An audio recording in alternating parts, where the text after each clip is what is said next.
Koto, called Sharon Holt tōku ingoa. Here's some sentence structures about jumping on a trampoline.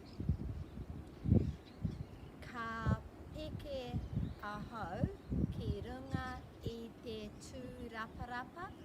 I will jump on the trampoline.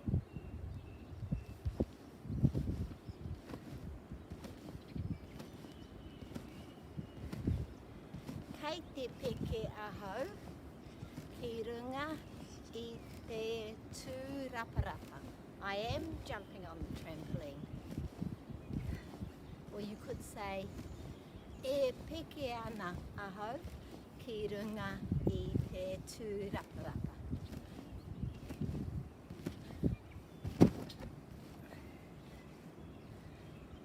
Kua peke ahau ki runga I te tūraparapa. I just jumped on the trampoline, and when I've been away or somebody says, what were you doing? I can say, kei te ngingi ahau, nā te mea, I am tired because I peke ahau ki runga I te tūraparapa. Ka kite.